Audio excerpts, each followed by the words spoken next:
وصل على محمد وآل محمد اللهم صل. استغفر الله.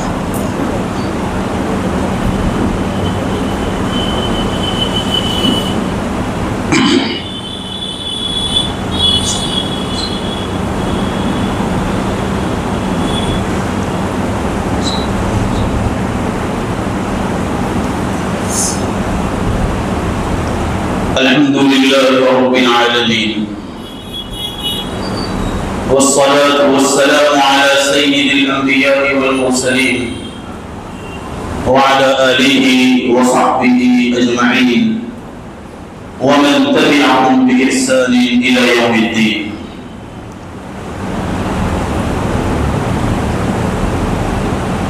أما بعد فأعوذ بالله من الشيطان الرجيم. بسم الله الرحمن الرحيم.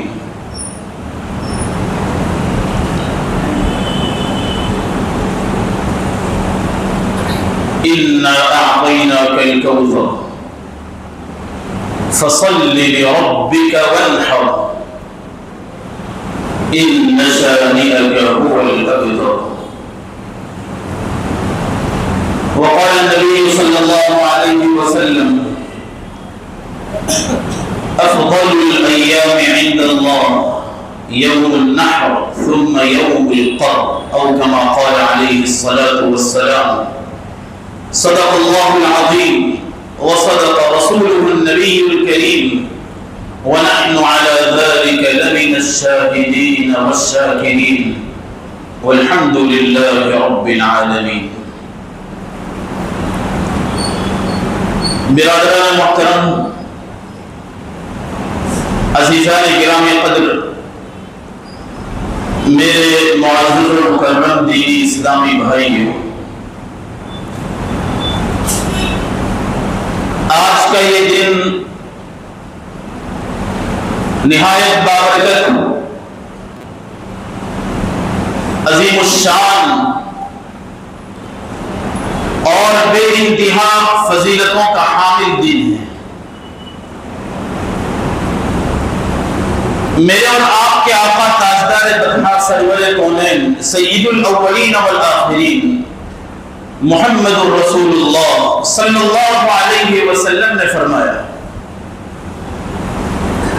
سال بھر کے تمام دنوں میں سب سے افضل دن یوم النحر یعنی عید الاضحیٰ کا دن ہے. سال بھر میں جتنے دن ہیں چاہے وہ کسی بھی مہینے سے تعلق رکھتے ہیں، ان تمام دنوں میں سب سے زیادہ فضیلت کا حامل اگر کوئی دن ہے تو وہ یوم النحر یعنی 10ویں ذی الحجہ عید الاضحیٰ کا دن ہے. ثم یوم القر، اس دن کے بعد دوسری پوزیشن پر اور دوسرے نمبر پر دوسرا مقام اگر کسی کو حاصل ہے تو وہ یوم القر یعنی 11ویں ذی الحجہ کل کا دن، اس کو یوم القر کہتے ہیں. یوم القر، قر کے معنی قرارا، ٹھہرنا. چونکہ 11ویں ذی الحجہ کو آج سعودیہ میں 11ویں ذی الحجہ ہے، حجاج حج کرنے والے اور حج کرنے والیاں طواف، اسی طرح قربانی، حلق اور احرام سے نکل کر مینا میں اپنے خیموں میں آرام کرتے ہیں، ٹھہرتے ہیں. اس لیے اس دن کو یوم القر کہتے ہیں. تو سب سے زیادہ فضیلت والا دن 10ویں ذی الحجہ، اور اس کے بعد اگر کسی دن کا نمبر ہے تو وہ 11ویں ذی الحجہ ہے. اللہ تعالیٰ کا فضل و کرم ہے کہ اس نے مجھے اور آپ کو یہ مبارک دن عطا فرمایا.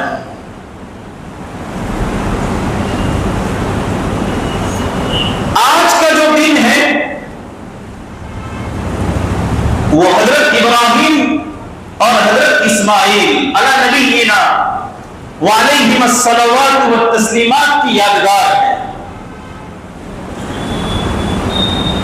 اللہ تعالیٰ نے بذریعہ خواب حضرت ابراہیم علیہ السلام کو اپنے ننھے منھے پیارے بیٹے کو ذبح کرنے کا حکم دیا تھا.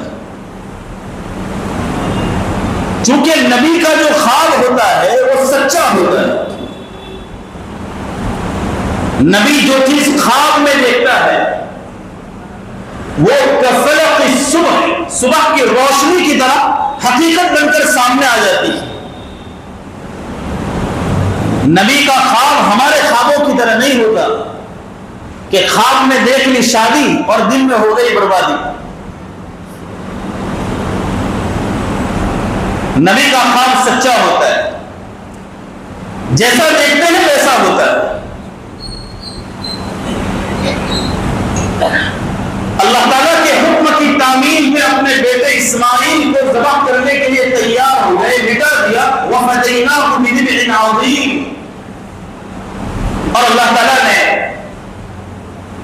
ان کی اس تیاری کو، ان کے اس جذبے کو اور اللہ کے حکم کے سامنے سر تسلیم خم کر دینے کو پسند فرمایا.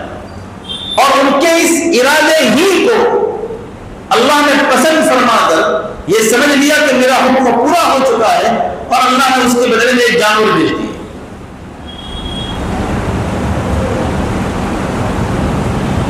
حضرت ابراہیم علیہ السلام اللہ تعالیٰ کے نہایت برگزیدہ بندے اور اللہ کے رسول تھے.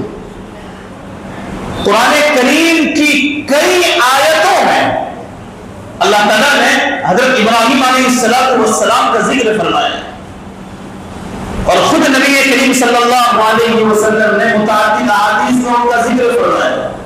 جیسے قربانی سے متعلق حدیث ہے، صحابی جلیل حضرت زید بن ارقم رضی اللہ عنہ فرماتے ہیں کہ ہم صحابہ کرام رضی اللہ عنہ اجمعین نے نبی کریم صلی اللہ علیہ وسلم سے دریافت کیا، ما هذه الاضاحی یا رسول اللہ، اللہ کے رسول یہ قربانی کیا ہے؟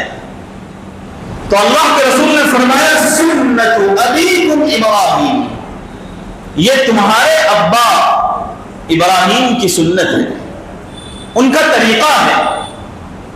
ابراہیم ہمارے ابا کیسے ہوئے؟ اللہ کے رسول صلی اللہ علیہ وسلم نے یہ بات صحابہ کرام کے سامنے کہی کہ تمہارے ابا ابراہیم کی سنت ہے. اور عربوں کا نسب حضرت ابراہیم علیہ السلام تک پہنچتا ہے، اس لیے وہ ان کے ابا ہوئے بہت آگے جا کر، یعنی جد امجد. تو ان کی یہ سنت ہے. یا پوری دنیا کے ابا ہیں، وہ پوری دنیا کے مسلمانوں کے ابا ہیں حضرت ابراہیم علیہ السلام. حقیقی ابا نہیں بلکہ روحانی ابا. وہ اس طرح کے حضرت ابراہیم علیہ السلام کا طریقہ، ان کا عقیدہ نہایت خالص توحید کا عقیدہ، جس میں کوئی بدعت نہیں، جس میں خرافات نہیں، محض ایک اللہ کو ماننا، سیدھی راہ پر چلنا، جس میں کوئی کجی نہ ہو، کوئی ٹیڑھا پن نہ ہو. ان ابراہیم کان امۃ قانتا للہ حنیفا. ابراہیم ایک جامع شخص تھا، اللہ کے مطیع اور فرمانبردار تھے، اور کجی، ٹیڑھے پن اور گمراہی والے راستے سے ہٹ کر صراط مستقیم پر چلنے والے تھے. ما كان ابراہیم یہودیا ولا نصرانیا ولكن كان حنیفا مسلما وما كان من المشرکین. مشرکین کہتے تھے کہ ابراہیم تو ہم میں سے تھے، یہود کہتے تھے کہ وہ تو ہماری برادری سے ہیں، نصارہ کہتے تھے کہ وہ تو ہماری برادری سے ہیں. چونکہ نبی کریم صلی اللہ علیہ وسلم یہ بات بیان کرتے تھے کہ میں تو ابراہیم کے طریقے پر ہوں. اب مدینہ منورہ میں مشرکین بھی تھے، یہود بھی تھے، نصارہ بھی تھے. وہ کہتے تھے کہ تم ابراہیم کے طریقے پر ہو، ابراہیم تو ہمارے خاندان میں سے تھے. مشرکین اپنے اندر ان کو لینے کی کوشش کرتے. یہود اور نصارہ کہتے کہ وہ تو ہماری برادری سے تعلق رکھتے، یہودی تھے، نصرانی تھے، مشرک تھے. نعوذ باللہ. قرآن نے اعلان کر دیا ما كان ابراہیم یہودیا ولا نصرانیا، ابراہیم نہ یہودی تھے نہ نصرانی تھے، وما كان من المشرکین، نہ مشرک تھے. وَلَكِنْ كَانَ حَنِيفًا مُسْلِمًا، بالکل سچے پکے راہ راست پر چلنے والے سچے پکے مسلمان ہیں۔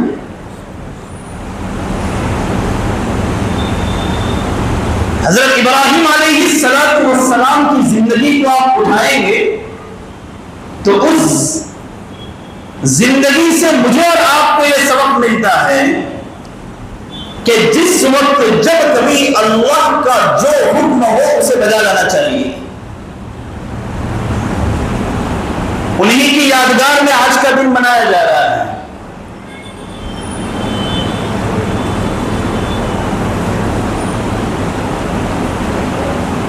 حضرت ابراہیم علیہ السلام نے اپنے نفس کے یہ تقاضے اور اس کی خواہش کو ایک طرف رکھ کر اللہ کے حکم کے امتثال اور بجا آوری میں اپنے بیٹے کو ذبح کرنے کے لیے لٹا دیا۔ اسی کی یادگار میں آج ہم جانوروں کو ذبح کریں گے، جو آج کے دن کا سب سے افضل عمل ہے۔ ان دنوں میں اللہ کے یہاں سب سے زیادہ محبوب عمل جانور کا خون بہانا ہے۔ اس سے بہتر کوئی عمل نہیں۔ کوئی آدمی یہ سوچے کہ میں جانور ذبح نہ کروں، قربانی نہ کروں، یہ 20-25 ہزار 50 ہزار 1 لاکھ روپے کسی غریب کے اوپر صدقہ کر دوں، تو یہ منمانی زندگی ہے، خدا مانی زندگی نہیں ہے۔ اسلام نام ہے اللہ کے حکم پر چلنے کا، نہ کہ اپنے نفس کے تقاضے پر چلنے کا۔ اللہ نے حکم دیا، آج ہم جانور کو ذبح کریں گے۔ اللہ تعالیٰ یہ کہنا چاہتے ہیں کہ میرا حکم صرف جانور کو ذبح کرنا نہیں ہے، میرا حکم یہ ہے کہ روزانہ 5 وقت کی نماز پڑھو، میرا حکم یہ ہے کہ استطاعت ہو تو سال میں 1 مرتبہ زکات دو، میرا حکم یہ ہے کہ جھوٹ نہ بولو، دھوکہ نہ دو، میرا حکم یہ ہے کہ سود کا لین دین نہ کرو۔ یہ سب میرے احکام ہیں۔ میں نے حکم دیا، تم نے جانور خرید لیا، اس کو ذبح کرنے کے لیے لٹا دیا۔ کون آسان کام ہے؟ اس سے مشکل کام ہے۔ یہ قربانی کا جو تہوار ہے عید الاضحیٰ اور عید قرباں، اس کے ذریعے اللہ مجھے اور آپ کو یہ پیغام دینا چاہتے ہیں کہ آپ نے جیسے میرے حکم کی تعمیل میں جانور کو ذبح کیا، اسی طرح میرے بہت سارے احکام ہیں، اپنے نفس کے تقاضوں کو ایک طرف رکھ کر میرے احکام پورے کیجیے۔ آدمیت اور محبت عید کا پیغام ہے، آدمیت اور محبت عید کا پیغام ہے۔ نفس کی قربانیوں کا عید الاضحیٰ نام ہے۔ نفس کی قربانی، نفس تو یہ چاہتا ہے کہ بستر پر پڑا رہوں، اگرچہ اللہ کا منادی اور مؤذن حی علی الصلاۃ حی علی الفلاح الصلاۃ خیر من النوم کہتا رہے، لیکن میری نیند میں کوئی خلل نہیں آنا چاہیے۔ یہ آدمی اپنے نفس کے تقاضے پر عمل کر رہا ہے۔ اللہ آج کے دن سے مجھے اور آپ کو یہ پیغام دینا چاہتے ہیں، آپ کا نفس کہتا ہو کہ سوتے رہو، آپ کا نفس کہتا ہو کہ جھوٹ بولو، آپ کا نفس کہتا ہو کہ سود کا لین دین کرو، آپ کا نفس کہتا ہو کہ زنا کرو، آپ کا نفس کہتا ہو کہ بدنظری کرو، آپ کا نفس آپ کو معاصی، آثام، ذنوب اور گناہوں کی تعلیم دیتا ہو۔ آج کے اس دن کے ذریعے اللہ مجھے اور آپ کو یہ پیغام دینا چاہتے ہیں کہ نفس کے تقاضوں کو ایک طرف رکھو، میرے تقاضے کو مقدم رکھو، تب جا کر تم کامل مومن بنو۔ ایک بزرگ تھے، وہ ہمیشہ یہ کہا کرتے تھے کہ جنت 2 قدم ہے، جنت 2 قدم ہے، جنت 2 قدم ہے، ہمیشہ یہ جملہ کہتے رہتے تھے۔ کسی نے کہا کہ حضرت یہ جنت کوئی نانی ماں کا گھر ہے کہ 2 قدم ہے جنت مل جائے گی؟ حضرت نے فرمایا کہ میرے کہنے کا مقصد اور مطلب یہ ہے کہ جنت 2 قدم ہے، یعنی ایک قدم اپنے نفس پر رکھو تو دوسرا قدم جنت میں ہوگا۔ نفس شیطان سے بڑا دشمن ہے، نفس بھی ہمارا دشمن، شیطان بھی ہمارا دشمن، لیکن شیطان سے بڑا دشمن نفس ہے، اس لیے کہ شیطان کو بھی نفس نے گمراہ کیا ہے۔ یہ نفس ہمارے دل کی چاہتیں، یہ کر لوں، ایسا کر لوں، ویسا کر لوں، یہ کروں گا، وہ کروں گا، وغیرہ وغیرہ، یہ نفس کے تقاضے ہیں۔ تو آج کے دن سے مجھے اور آپ کو یہ پیغام ملتا ہے، حکیم الامت حضرت مولانا اشرف علی تھانوی رحمۃ اللہ علیہ نے لکھا ہے کہ قربانی کی روح فنائے نفس ہے، نفس کو فنا کر دینا، جیسا کہ صحابہ نے اللہ کے رسول کے سامنے فنا کیا، تابعین تبع تابعین ہمارے اسلاف فقہاء علماء نے جیسے اپنے نفس کو اللہ کی خاطر قربان کیا تھا۔ آج کے اس دن میں سب سے افضل عمل کثرت سے اللہ کا نام لینا اور جانور کا خون بہانا، الحج والسج، اللہ اکبر اللہ اکبر، لا الہ الا اللہ واللہ اکبر، اللہ اکبر وللہ الحمد، اور جانور کا خون بہانا یہ سب سے افضل عمل ہے۔ ہم قربانی کریں اللہ کے حکم کی تعمیل میں، لیکن شریعت اسلامیہ نے ہماری زندگی کا کوئی گوشہ ایسا باقی نہیں رکھا ہے جہاں کوئی تعلیم ہمیں نہ دی، لہذا جب قربانی کریں تو شریعت کے دوسرے احکام کو بھی پیش نظر رکھیں۔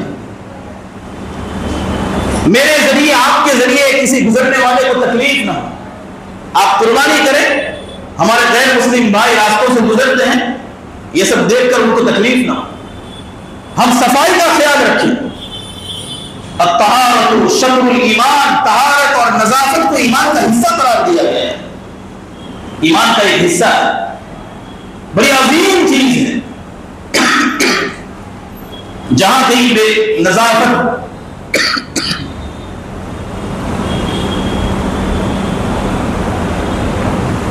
جہاں کہیں نظافت اور طہارت کا فقدان ہوتا ہے، نظافت نہیں ہوتی، صفائی ستھرائی نہیں ہوتی، وہاں بے برکتی ہوتی، وہاں نحوست ہوتی ہے۔ جس گھر میں صفائی نہیں ہوگی وہاں بے برکتی ہوگی، جن راستوں کے اوپر صفائی نہیں ہوگی بے برکتی ہوگی۔ شریعت نے ہم کو نظافت کا حکم دیا ہے، اس کا خوب خیال رکھیں۔ جانور کو ذبح کریں تو شریعت نے جو حکم دیا ہے اس کے مطابق ذبح کریں۔ جانور کو آپ قبلے کی طرف لٹائیں گے، اس کے چاروں پیر قبلے کی طرف ہوں گے۔ جب چاروں پیر قبلے کی طرف کریں گے تو ظاہر سی بات ہے کہ اس کا چہرہ بھی قبلے کی طرف ہوگا۔ پھر جو آدمی قربان کرے گا اس کا رخ بھی قبلے کی طرف، اور اس کا جو پیر ہے بایاں پیر، وہ بایاں یا داہنا پیر جیسے لٹائیں گے جانور کو، اس کے مطابق جانور کا جو آگے کا پیر جو اوپر ہے اس کے اوپر رکھ کر پھر جانور کو ذبح کرنا ہے۔ یہ سنت طریقہ ہے، اس سلسلے میں بھی بڑی کوتاہی کی جاتی ہے، جانور کو صحیح لٹایا نہیں جاتا۔ اب یہ چھوٹی چھوٹی باتیں ہیں، ان کا خیال رکھنا چاہیے۔ اب چونکہ وقت ہو گیا ہے، 2 منٹ باقی ہے، چونکہ یہ نماز سال میں 2 مرتبہ ادا کی جاتی ہے۔ ہم کو ویسے دنیا بھر کی چیزیں یاد رہتی ہیں لیکن شریعت کی چیز ہمیں یاد نہیں رہتی، نمازیں ہم بھول جاتے ہیں، اور چونکہ سال میں 2 ہی مرتبہ پڑھی جاتی ہے اس لیے ہمیں طریقہ معلوم نہیں ہوتا ہے۔ ہم سب چونکہ نماز ہی کی نیت سے گھر سے نکلے ہیں، اس سے مستقل کوئی نیت کرنے کی ضرورت نہیں ہے۔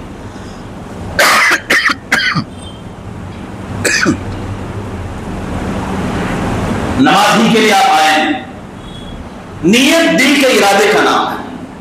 آپ گھر سے آئے عید کی نماز پڑھنے کے لیے، آپ کی نیت ہو چکی ہے، لیکن اس کے باوجود بھی اگر کوئی شخص اپنے دل کے اطمینان کے لیے نیت کرنا چاہتا ہے تو وہ یہ نیت کرے کہ میں عید کی 2 رکعت واجب نماز 6 زائد تکبیروں کے ساتھ امام کے پیچھے پڑھ رہا ہوں، منہ میرا قبلے کے سامنے۔ وہ تو سب ہے ہی، یہ سب زائد چیزیں بولنے کی ضرورت نہیں۔ بہت سارے لوگ بہت ساری زائد چیزیں بولتے ہیں۔ میں عید کی 2 رکعت واجب نماز 6 زائد تکبیروں کے ساتھ دانش بھائی کے بازو میں اور قبلے کی جانب پنکھے کے نیچے، دانی جانب یہ کھڑا ہے، بائیں جانب وہ کھڑا ہے، وغیرہ وغیرہ وغیرہ، اتنا سب اطمینان حاصل کرنے کی ضرورت نہیں۔ بس اتنا کافی ہے کہ 2 رکعت واجب نماز 6 زائد تکبیروں کے ساتھ امام کے پیچھے منہ میرا قبلے کی جانب اللہ کے لیے پڑھ رہا ہوں۔ ہمارے سب کام اللہ ہی کے لیے ہیں۔ ان صلاتي ونسكي ومحياي ومماتي لله رب العالمین، یقیناً میری نماز، میری قربانی، میرا جینا، میرا مرنا سب اللہ کے لیے، سب اللہ کے لیے۔ قربانی کرتے ہوئے دعا بھی اللہ کے رسول نے سکھائی، انی وجہت وجہی للذی فطر السماوات والارض حنیفا وما انا من المشرکین، ان صلاتي ونسكي ومحياي ومماتي لله رب العالمین لا شریک له وبذلک امرت وانا اول المسلمین۔ یہ دعا پڑھیں گے جانور کو ذبح کرتے وقت، قرآن کی آیتیں ہیں۔ تو یہ نیت کرے عید کی 2 رکعت واجب نماز 6 ساری تکبیروں کے ساتھ اللہ کی خاطر قبلہ رخ ہو کر امام کے پیچھے پڑھ رہا ہوں۔ ہاں اس امام کے پیچھے نہ کریں، اس امام کے پیچھے، اس لیے کہ ہو سکتا ہے یہ امام درمیانی نماز میں اس کی نیند خارج ہو جائے، وضو ٹوٹ جائے تو وہ دوسرا امام آئے گا، ظاہر سی بات ہے۔ تو نیت میں اس امام نہ بولے، امام کے پیچھے اتنا کافی ہے۔ اس کے بعد امام صاحب نماز شروع کریں گے، اللہ اکبر، کل 4 تکبیریں ہوں گی۔ پہلی تکبیر میں اور چوتھی تکبیر میں ہاتھ اٹھا کر باندھنا ہے، اور درمیان کی 2 تکبیر میں ہاتھ اٹھا کر چھوڑنا ہے۔